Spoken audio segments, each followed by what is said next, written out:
Reed gets home. Oh my god, what happened? Comes home with a nosebleed. The feeling of emptiness.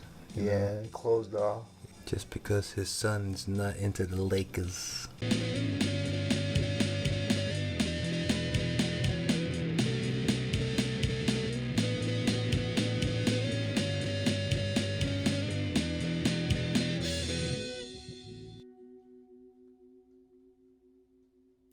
Hello, YouTubians! What's going on, everybody out there? Good morning, good afternoon, good evening, and good night! Greetings! However, whenever you're watching this, we appreciate you because you already know time is expensive. Thank you for tuning in, Earthlings. And thank you for subscribing, bot or not. But if you're here for the first time, this show is about everything and anything creative.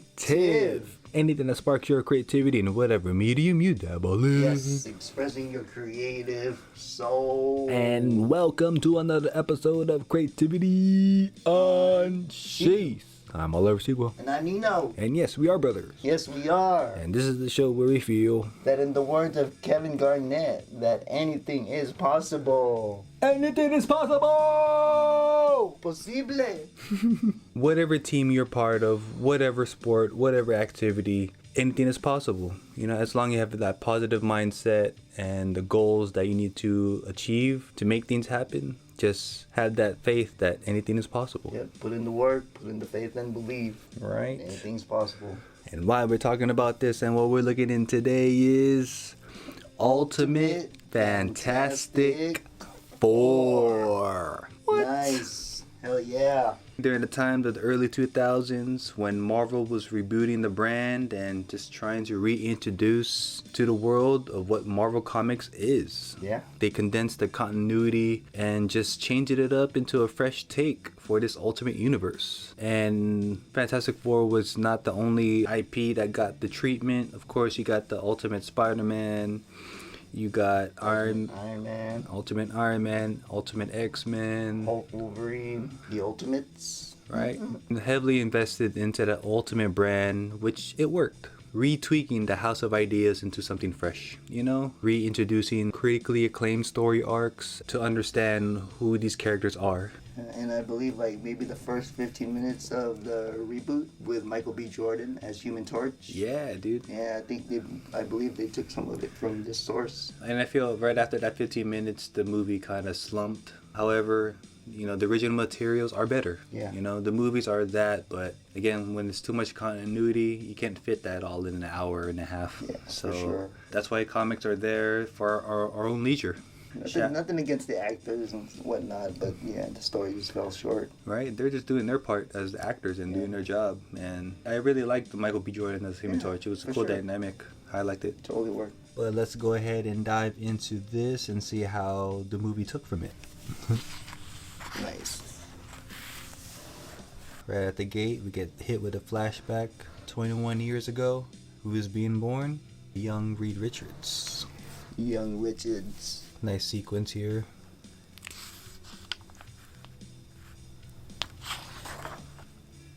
At a young age, he's very curious already. Really tantalizing with the world around him. Having this wondrous care about him. I like how he's staring into his hair, her hair. It curls. And then it kind of leads into the swirly. Oh, a nice kind of like a directional tool there. Yeah. Right? That's awesome. Not the swirly, but the storytelling element. And it sucks for Reed to be on this receiving end of this swirly, and yeah, it just doesn't look enjoyable. No way. By the way, we got the cast and crew. We got Michael Bendis and Mark Millar on the story. Yeah, writing together. So I wonder if Mark Millar did the plot and concept, and then Bendis did the dialogue. Yeah. Adam Kubert on the pencils. Very talented family. All right. And you got Danny Mickey on the inks. And look, 50 Cent. Oh, nice. But, boom. Who's this on the other side? Of this turn page action, you get Mr. Ben Grimm himself. Boom. Already defending his young friend, nice. Mr. Reed Richards. Look like Ryan Gosling. That puppy dog eyes. Yeah, that's his mad face. Right? I like his action. Yeah. Like Steve Ditko puts a lot of detail in small panels. Yeah. Right. That's cool. like thumbnails to him. Right. That's cool. It's very cool. Who was there for the flip phones, y'all? That was the end theme. Yeah, it looked like the cover of a screen. Oh, yeah. Any favorites here? Shout out, comment below. But this one will be a future episode, y'all. Yes. Stay tuned. Can't wait. Stay tuned. Reed gets home. Oh my god, what happened? Comes home with a nosebleed. It's cool. Hey, what happened? Huh. Nice little detail with the dog, with the family pet there. He looks concerned as well. Mm-hmm. As any guardian animal would do. Cool perspective. Yeah. I like the fact that he didn't make it perfect. Definitely a lot of gestures in these lines. It may look fisheye, but just has a lot of life in those lines. The dad seems more interested in Ben. Because of the small interest of sports. Yeah, The most common theme amongst human beings, especially the men demographic. Kind of feel like Step Brothers. Yeah. Where the dad liked the the younger brother more. Don't talk to me like that in front of my son. Brennan's brother, right? Yeah. I forget his name. That's a good angle. Right, then you bring it around. Yeah, totally. It's like a frame within a frame. Yeah. It's cool. Very nice. Yeah. Even Put here. the camera anywhere, guys. Even here too, and just the use of the negative space. Yeah. Totally works. The feeling of emptiness. Yeah, closed off. Yeah, right? totally. And just zoom in after that. It's pretty good. It's good. Good techniques, Yeah, nice storytelling. Yep. So again, cool negative space. That whole cinematic point of view, Kind of helps focus on Reed right here. as a directional tool, to kind of focus in on Mr. Young Reed. Yeah, it's cool. It's really great the way they can do that. All right, just the whole use of silhouette. To kind of just break it up. Let the page breathe. Yeah, kind of looks like JR's line art. Yeah. That whole jawline. Totally. JR. Right. For the panel. Wow.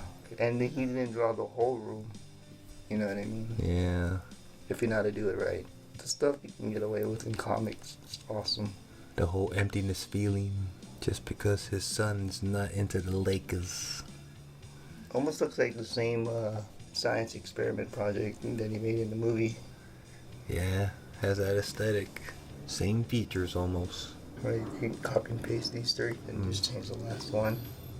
I wonder if that was Adam's choice. Like, does he work digitally? Or maybe just for some pages he does. Yeah, But, just to cut time, huh? yeah, good use of negative space. And just silhouettes. That's cool. Nice down shot. Mm-hmm. Hey, play with me. Nice touch there with the dog. It's cool. I wonder if this is due to our copy having bad ink or like if this is just a technique. It's kind of interesting. Yeah. Because, it's not affecting these two panels, so I just wonder. If it's like a light glare. Right? Because that's the garage door. Yeah. So, I don't know what this whole effect is. See, that's cool. It's like, even though it's just heads, he's adding hand expression Yep. in his face or using hands. Mm-hmm. Even this, that's cool. Throw in a hand gesture if you're going to do a headshot. Yeah. Facial expressions. Right. Will Eisner would do the same. Yeah. That's all he's about is emotion. It's pretty fluid storytelling. I like it.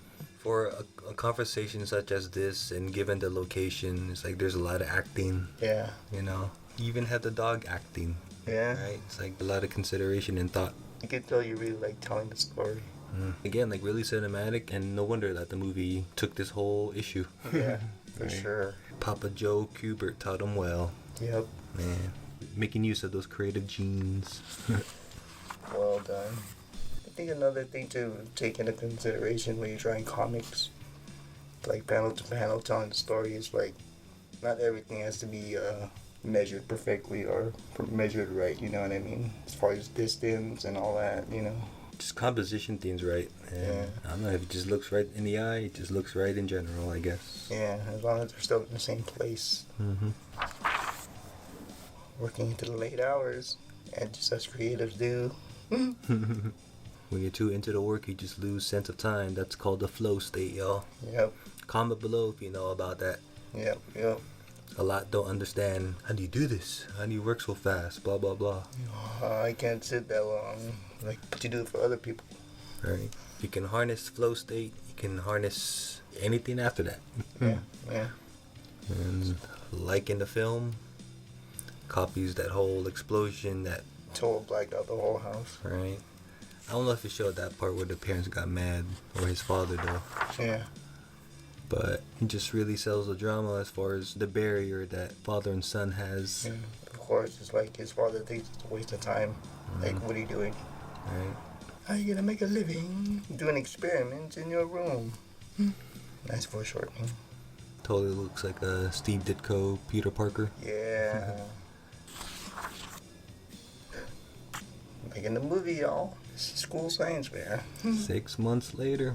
We got solar system, volcano, robot, and then he has teleportation.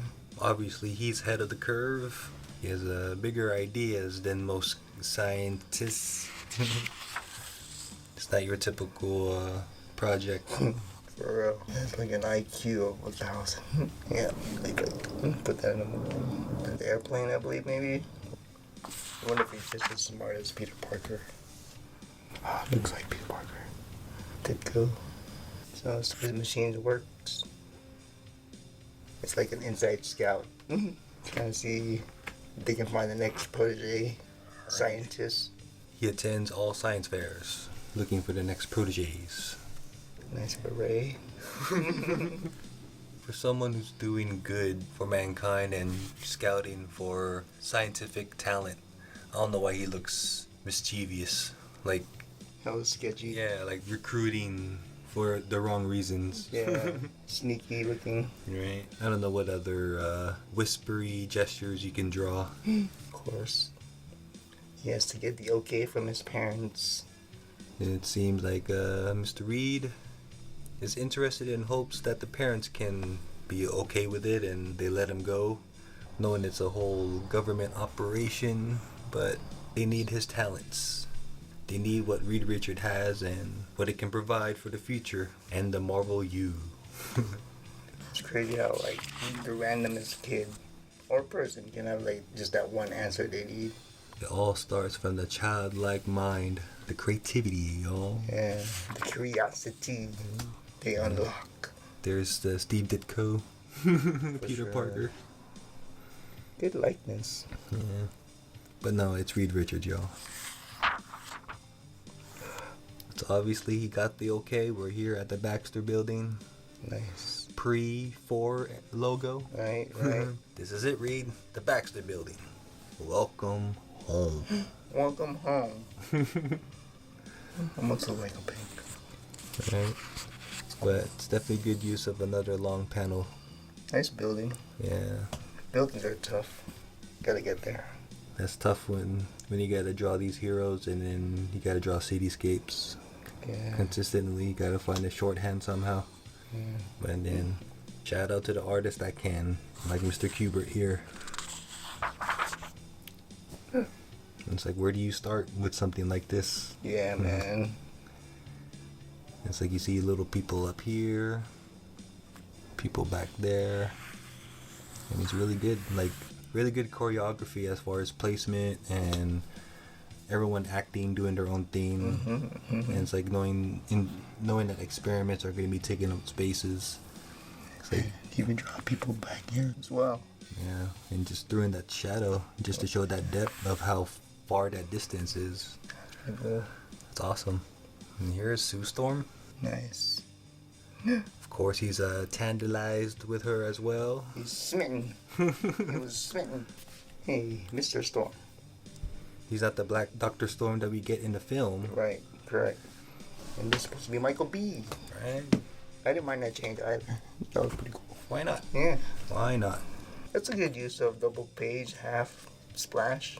just to sell the space of how big this building is and the stuff that goes on within it. Then the turn paid action just really sells that effect. So you just definitely slowly start filling stuff up, huh? Yeah. Where do you start? Left to right? What is he, a righty? Is Mr. Kubert a righty? Maybe, so he probably just goes left to right. Yeah, for sure. But did he forget something within the script that he has to add, like a small panel here? Yeah. Or was that like a Bendis thing where he was talking too much and then has to figure out how he's going to fit it in? Yeah, how he's going to finish it. Right. Boom. For such moments like this, it's really tough breaking down the script, and that's why I do my best as a writer to simplify everything, and it's always up to the artists. Props to Adam for designing this. Like, yeah, he really tapped into something. He really channeled his inner Jack Kirby and just try to come up with that new Kirby tech, whatever it may be, and just, I really mean, subconsciously, this is great. Like, what is this? Yeah. This is the objects that Reed Richards teleported from that science fair. Yeah. And maybe from his garage. So anything is possible. Anything is possible. So what he just made was just small scale.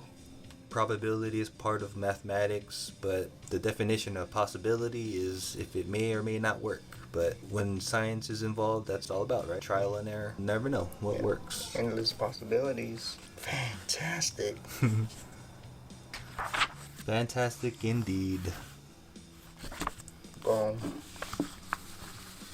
Can you see it? Can you see it? No? But yeah, y'all, that was Fantastic Four. The ultimate Fantastic Four, I should say. Nice. A new book for a new generation of readers, of fans, of Marvel, and this Fantastic Four brand, and just the characters that they are, and just condensing the continuity that they established prior to this, maybe 50 years, 60 years? Yeah, Fantastic Four, yeah. And it's like, how do you condense that into a brand new line? Yeah. Something fresh. Yeah. And I feel like they did just that. I mean, you brought it up. What makes this version a little different? The four elements. Right. Reed Richards is basically water. Sue Storm is wind, fire, and earth, rock. You know what I mean? Yeah, so that's really cool. I mean, that's the fresh take on something iconic like these guys here. I mean, I really like that theory. Like, we knew like stretching was really water. You know what I mean? All right, that flexibility. Yeah. Flow like water. And then wind, air, invisibility. You can't see it, but you can feel it. Yeah. And it can push you. I feel like maybe that's what we got in the first movie, right? You're showing Reed Richards with a fire hydrant, right? And then the theme being Rock himself containing Dr. Doom, and then Johnny Storm creating some fire combustion, and then you have Sue Storm being that air that's containing that flame, like a force field around it. Right. Yeah, it's pretty cool. I don't know who amongst Brian Michael Bendis or Mark Millar that came up with that concept. But I feel like that's more leaning to Mark Millar. I feel like he's the one who's willing to push the boundary. Yes. Right? Yes. As far as what these heroes are and expanding on their mythos.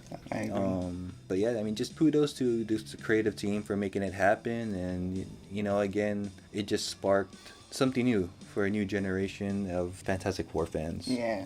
Reading this whole arc, there are bits and pieces where they actually put in the movie, but most of it they took it out. Right. I mean, as far as like, or I don't think there was a swirly scene or anything. But as far as the fair and the garage experiment, and going to the Baxter Building, I feel like that's there being the main points in the film. Yeah.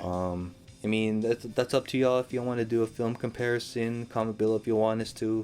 We have yet to buy that version of Fantastic Four. But I do want to rewatch it Yeah. to see it again. Yeah. Fresh eyes. Maybe there's something that we've missed. And these are the next issues that follow issue 1. 2. 3. Nice. 4. Nice. 5. And 6. This is volume 1. If anything, you can find a trade. Definitely pick it up. But if they got the omnibus, hey, that's a better deal for you. You do you. whatever bin you can find it in. Definitely add it to your Fantastic Four collection if you didn't know this existed. Marvel's rebooting a lot of the Ultimate lines. Maybe with them being back at Disney, who knows what they have in store for the future FF stories. But I'm pretty sure they're just trying to write it well to the point where they can use it. Yeah. Right. For sure. At least go with it. Right. Can't wait to see what they do. Definitely, dude. So again, whatever bin if you guys find it in, definitely add it to your collection. Support your local comic book store. But if you have to get them online, again, you do you. However you want to collect your comics. Hell yeah. Ultimate Fantastic Four. And if you reach this part of the video, we highly appreciate you because we know time is expensive. But we love you for spending that time with us. We love you. But definitely continue to support us and help this channel grow. If you're a returnee, share what you watched today. Tell a friend to tell a friend, and they tell two friends, and so on and so on. But if you're here for the first time, like, subscribe, comment whatever you want us to look into next, because we're barely scratching the surface of what we're doing over here on Creativity Unsheathed. Yes, for sure. We got more comics, movies, music, reviews on the way, including our own creations to share with the world. Coming at ya. Because now we like to end this episode with a motivational quote for y'all. But if you heard this before, by all means, just let this be a self-reflection of where we are today. Right this second. And this one's by John Maxwell. And it states, if you embrace possibility thinking, your dreams will go from molehill to mountain size. And because you believe in possibilities, you put yourself in position to achieve them. End quote. Definitely goes with his team. Of course. The scientific elements of what these characters provide, even though Ben Grimm didn't show that he was that science geek, if whatever, but you never know. Maybe he's a secret science geek. Yeah. Everyone's a secret nerd somewhere, somehow. Yeah.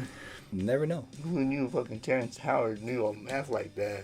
Holy shit. Never judge a book by its cover. Never. And again, the possibilities of teamwork, it's all possible. Find ways to work together and, bring value to each other. Yeah, and not to be selfish on... the fruits of the outcome and the rewards and stuff, You don't need all those accolades. And you already know the work that you provide. You shouldn't have to worry about the credit.